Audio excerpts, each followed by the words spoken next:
সবটা তো চুরি করেছে, এবার মানে মেসির দর্শনটাও চুরি করো, মেসির দর্শনেরও ভাগও জনগণকে দেবো। কিন্তু রাজ্য সরকার সমস্ত দায় শতদ্রু দপ্তর উপর চাপিয়ে দিচ্ছে। হ্যাঁ, শতদ্রু দপ্তর অনুষ্ঠান, ওটা তৃণমূলের অনুষ্ঠান না রাজ্য সরকারের অনুষ্ঠান, কিন্তু মাঠে কে? আমি যদি বুঝতাম শতদ্রুর খালাতো ভাই, মামাতো ভাই, মাসির ছেলে, পিসির ছেলে, এরাই শুধু আছে, অরূপ বিশ্বাস নেই, অরূপ বিশ্বাসের পরিবারের লোক নেই, মমতা ব্যানার্জির পরিবারের লোক নেই, শতদ্রু দত্তর মাসির পিসির ছেলে নাকি সব? রাজধর্ম পালন করলেন মুখ্যমন্ত্রী, এমনটাই বলছেন কুণাল ঘোষ। ক্রীড়ামন্ত্রী অরূপ বিশ্বাসের ইস্তফা দেওয়ার পর এমনই মন্তব্য করছেন কুণাল ঘোষ। এই মুহূর্তে আমাদের সঙ্গে আইনজীবী ফিরদৌস দা রয়েছেন। দাদা, এই যে মন্তব্য, এই রাজ্যে যে রাজধর্ম পালন হচ্ছে, এমন এক সরকার চলছে যাতে মানে কাউকে ছাড়া হবে না, কেউ মানে এই যে বিশৃঙ্খলা তৈরি হয়েছে তাতে তদন্ত কমিটি তৈরি হয়েছে, যেরকম আইপিএস কে সাসপেন্ড করা হয়েছে ঠিক সেরকম তদন্ত কমিটি গঠন করা হয়েছে, এবং মন্ত্রীরা সরে যাচ্ছে নিজেদের পদ থেকে, তারা এতটাই রাজ্যকে নিয়ে ভাবে, এই রকমই একটা মনোভাব রাজ্য সরকারের। মন্ত্রীরা সরে যাচ্ছে মানে কোন মন্ত্রী সরে গেছে? ক্রীড়ামন্ত্রী ইস্তফা দিয়েছেন অরূপ বিশ্বাস। ক্রীড়ামন্ত্রী না ক্রীড়ামন্ত্রী? আমি যা একটা চিঠি মানে পেয়েছি, হ্যাঁ, একটি চিঠি। হ্যাঁ হ্যাঁ, এই এই এই চিঠিটা তো, হ্যাঁ হ্যাঁ হ্যাঁ হ্যাঁ? হ্যাঁ আচ্ছা, আমি একটু চিঠিটা পড়ি। হ্যাঁ। শ্রীমতী মমতা বন্দ্যোপাধ্যায়, মুখ্যমন্ত্রী, পশ্চিমবঙ্গ, 15ই ডিসেম্বর 2025। শ্রদ্ধেয় দিদি, আমার প্রণাম নেবেন। গত 13ই ডিসেম্বর 2025 কিংবদন্তি ফুটবলার মেসির কলকাতা সফরে বিবেকানন্দ যুব ভারতী ক্রীড়াঞ্জনে যে পরিস্থিতি হয়েছিল তার পরিপ্রেক্ষিতে, নট প্রেক্ষিতে, আপনি ইতিমধ্যেই তদন্ত কমিটি গঠন করেছেন, তাই নিরপেক্ষ তদন্তের স্বার্থে আমি ক্রীড়ামন্ত্রী হিসেবে আপনার কাছে অব্যাহত চাইছি। আমি জানি না আমাদের রাজ্য সরকারের মানে এই ধরনের কোনো মন্ত্রক রয়েছে কি না আমাদের রাজ্যে। আশা করি আপনি আমার এই অনুরোধ রাখবেন শ্রদ্ধান্তে। একজন বাচ্চা ছেলে আমি দেখলাম, মানে সে আপলোড করেছে, মানে তার লাল কালি দিয়ে কেটেছে, কারেকশন করেছে, একটা বাচ্চা ছেলের হাতের লেখা দেখে বুঝতে পারছেন। আশা করি ওই ক্রীড়ামন্ত্রী কাম ক্রীড়ামন্ত্রী, আমি জানি না কোন পদে মমতা ব্যানার্জি তাকে রেখেছেন, তাকে একটু দেখিয়ে দিয়েন। যাই হোক, বিষয়টা কোনো একটি চিঠি লেখা বা চিঠি লেখাতে বানান ভুলের বিষয় না, বিষয়টা অনেক গভীরে। আসলে মানসিকতা কি? মানসিকতা হচ্ছে তৃণমূল কংগ্রেস এবং যে বর্তমানে যারা সরকারে রয়েছে তাদের কি মানসিকতা, সবটা লুটে পুটে খেতে হবে। মানে বালি হোক, চাল হোক, চাকরি হোক, সবটা তো চুরি করেছে, এবার মানে মেসির দর্শনটাও চুরি করবো, মানে মেসির দর্শনেরও ভাগও জনগণকে দেব না।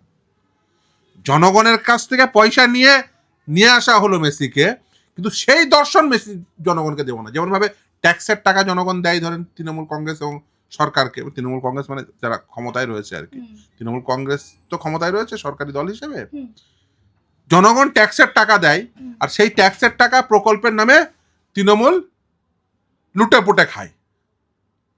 এখানে জনগণ টিকিটের টাকা দিল, মেসি আসলো, দর্শন কারা লুটে পুটে খাবে? সেই তৃণমূল, সেই তৃণমূলের মন্ত্রী, সেই সরকারের লোক।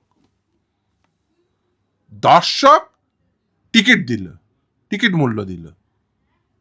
ইভেন আপনারা বিশ্বাস করতে পারবেন না, আমার বাড়িতে যিনি কাজ করেন, মানে যিনি গৃহ পরিচয় সহায়িকা যিনি আছেন, তিনজনের মধ্যে একজন তার রেখাদি, তার জামাই, সে মাসে 20,000 টাকা আয়, 10,000 টাকার টিকিট কেটেছে। আবেগটা বুঝতে পারছেন মেসির সম্পর্কে আবেগ? আমার চেম্বারে দুটো জুনিয়র, একজন 5,000 টাকার টিকিট কেটেছে, একজন 10,000 টাকা। আমি এর আগের দিন আপনাকে দেখিয়েছি, আমরা তাদের মামলাও করেছি, মৈনাকাল আয়ুষ মামলাও করেছি। মানে এই মানুষের আবেগ মেসিকে নিয়ে, এটা সেই মানুষের আবেগকে ব্যবহার করে মেসি নিয়ে এসে জনগণকে সেই দর্শনও দেবে না, ওটাও তৃণমূল লুটে পুটে খাবে। মানে মেসির দর্শনের ভাগও তৃণমূল জনগণকে দেবে না, অথচ জনগণের কাছ থেকে টাকা আদায় করে নেবে। কিন্তু রাজ্য সরকার সমস্ত দায় শতদ্রু দত্তর উপর চাপিয়ে দিচ্ছে। হ্যাঁ, শতদ্রু দত্তর অনুষ্ঠান ওটা তৃণমূলের অনুষ্ঠান না, রাজ্য সরকারের অনুষ্ঠান না, কিন্তু মাঠে কে? আমি যদি বুঝতাম শতদ্রুর খালাতো ভাই, মামাতো ভাই, মাসির ছেলে, পিসির ছেলে, এরাই শুধু আছে, অরূপ বিশ্বাস নেই, অরূপ বিশ্বাসের পরিবারের লোক নেই, মমতা ব্যানার্জির পরিবারের লোক নেই, শতদ্রু দত্তর মাসির পিসির ছেলে নাকি সব? সেও ধোয়া তুলসী পাতা না।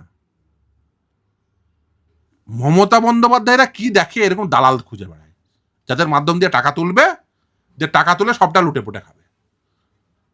ও চাকরি চুরিতেও একই জিনিস করেছে, ও মেসির দর্শন চুরিতেও একই জিনিস করেছে, ওদের দর্শনটাই চুরি। মদন মিত্র বলছে যে দাদা, যে এই যে শতদ্রু দত্তকে অরূপ বিশ্বাসরা চিনতে পারেনি, তাই এই অবস্থা। আমি যখন ক্রীড়ামন্ত্রী ছিলাম এইরকম হয়েছিল। মদন মিত্র ভুল ট্র্যাকে আছে, সেই জন্য মদন মিত্র ট্র্যাকে নেই। মদন মিত্র ভুল ট্র্যাকে আছে, সেই জন্য মদন মিত্র ট্র্যাকে নেই। মদন মিত্র বর্তমানে মন্ত্রী নেই, আগে ছিল। দেখুন, মমতা ব্যানার্জির ঘনিষ্ঠ কারা হবে? এই ধরনের দালালেরা। চাকরি চুরির টাকা যারা কালেক্ট করে এনে দিতে পারে, তারা মমতা ব্যানার্জির কাছে ভালো মানুষ। তাদের দেখবেন মমতা ব্যানার্জির আশেপাশে তাদেরকেও দেখা যায়। তার নাম্বার 2 হয় পার্থ চ্যাটার্জি। উদাহরণ, যতদিন পার্থ চ্যাটার্জি তুলে দিয়েছে ততদিন পার্থ চ্যাটার্জি ভালো লোক ছিল, নাম্বার 2 ছিল। শতদ্রু যখন মমতা ব্যানার্জিরই উদাহরণ, কাজের বেলায় কাজী, কাজ ফুরলে কিষেনজি।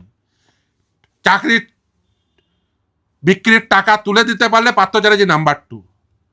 যতদিন শতদ্রু টাকাটা তুলে দিয়েছে, টাকা তোলা শেষ, মেসি দর্শন তৃণমূল নিয়ে নিয়েছে, এবার শতদ্রু ভাঙা কুলোর মতো জেলে। পার্থ চ্যাটার্জি যতদিন টাকা তুলে দিয়েছে, নাম্বার 2, টাকা তোলা শেষ, পার্থ চ্যাটার্জি জেলে, গ্যারেজ। কাজের বেলায় কাজী, কাজ পুরলে কিষেনজি। মমতা ব্যানার্জির দর্শনই এটা, যেই কাজ শেষ হয়ে গেল কিষেনজি হয়ে গেল। পার্থ চ্যাটার্জি যতদিন তুলে দিয়েছে ছিল, তোলা শেষ, পার্থ চ্যাটার্জি গ্যারেজ। শতদ্রু দত্ত যতদিন তুলে দিয়েছে, 5,000, 10,000, 10 লাখ, সেলফির 10 লাখ তুলে দিয়েছে, তোলা শেষ, মেসি চলে এসছে, মেসির দর্শন তৃণমূল নিয়ে নিয়েছে, মমতা ব্যানার্জির কাজ শেষ। এই দালালের জন্য চ্যাপ্টার ক্লোজ। এবার মমতা ব্যানার্জি নতুন দালালের খোঁজ দিবে। যতদিন সুদীপ্ত সেন বাজার থেকে টাকা তুলে দিয়ে এসছে, 1,86,00,000 টাকা দিয়ে ছবি কিনেছে, সুদীপ্ত সেন খুব ভালো, তারপরে জেলে। মমতা ব্যানার্জি যতদিন এক একটা করে দালাল খোঁজে, কাউকে চাকরি বিক্রির দালাল বানায়, কাউকে চিটফান্ডের দালাল বানায়, কাউকে টিকিট বিক্রির দালাল বানায়। এটা মমতা ব্যানার্জির মডেল। মমতা ব্যানার্জি দালাল টাইপের কালেক্টর তৈরি করে। সে কি কখনো তার নাম সুদীপ্ত সেন হয়, কখনো মানে পার্থ চ্যাটার্জিরা হয়, কখনো এই শতদ্রু দত্ত হয়। মমতা ব্যানার্জি মানে যত করাপ্ট দালাল, এইগুলোকে মমতা ব্যানার্জি পছন্দ করে। এটা মমতা ব্যানার্জির স্টাইল। কাজের বেলায় কাজী, কাজ ফুরলে কিষেনজি। যতদিন কাজ থাকবে ততদিন মমতা বন্দ্যোপাধ্যায় তাকে পাত্তা দেবে, কাজ শেষ মমতা ব্যানার্জি তাকে গ্যারেজ করে দেবে। আবার নতুন শতদ্রুর খোঁজে বেরিয়ে পড়বে, নতুন সুদীপ্ত সেন খোঁজে বেরিয়ে পড়বে। মানুষকে প্রথমে লুটেছিল চিটফান্ডের মাধ্যমে, সুদীপ্ত সেনদের মাধ্যমে, তারপরে চাকরি চুরির মাধ্যমে, তারপরে এখন হয়ে যায় টিকিট বিক্রির মাধ্যমে। আরো নতুন মমতা ব্যানার্জির নতুন নতুন প্রজেক্ট আসে, জনগণ লুটার। ও জনগণ লুট প্রজেক্ট টোটাল জনগণ লুটার একটা প্রজেক্ট, টোটাল মাল কামানো কংগ্রেস, দ্যাট ইজ তৃণমূল কংগ্রেস।